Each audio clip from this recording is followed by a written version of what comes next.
ఈ నెల 19న సీఎం రేవంత్ రెడ్డి వరంగల్లో పర్యటించనున్నారు. ఈ సందర్భంగా ముఖ్యమంత్రి కాళోజీ కళాక్షేత్రం ప్రారంభించడంతో పాటు పలు అభివృద్ధి కార్యక్రమాలకు శ్రీకారం చుట్టనున్నారు. ముఖ్యమంత్రి వరంగల్ పర్యటన నేపథ్యంలో మంత్రి కొండా సురేఖ, ముఖ్యమంత్రి సలహాదారు వేం నరేందర్ రెడ్డి, ప్రభుత్వ ప్రధాన కార్యదర్శి శాంతికుమారి అధికారులకు దిశానిర్దేశం చేశారు. వరంగల్లో ముఖ్యమంత్రి పర్యటన సందర్భంగా చేపట్టాల్సిన ఏర్పాట్లపై శుక్రవారం సచివాలయంలో జరిగిన ఉన్నత స్థాయి సమావేశంలో సమీక్ష నిర్వహించారు. ఈ సందర్భంగా రూట్ మ్యాప్, వేదిక ఏర్పాట్లు, పార్కింగ్ తదితర లాజిస్టిక్ అంశాలపై అధికారులతో చర్చించారు. ఎలాంటి లోటుపాట్లు తలెత్తకుండా ముందు జాగ్రత్త చర్యలు తీసుకోవాలని సూచించారు.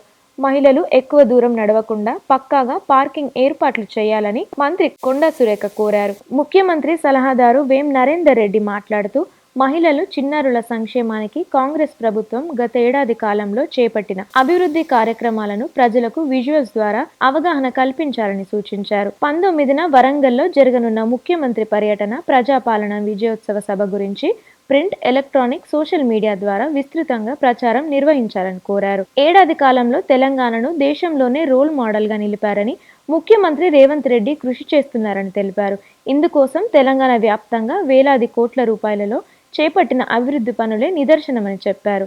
ఈ కార్యక్రమంలో special chief secretary R&B Vikas Raj, ప్రభుత్వ సలహాదారు శ్రీనివాసరాజ్, ఆర్థిక శాఖ ముఖ్య కార్యదర్శి సందీప్ కుమార్ సుల్తానియా, హన్మకొండ కలెక్టర్ ప్రావీణ్య, ఇతర ఉన్నతాధికారులు పాల్గొన్నారు.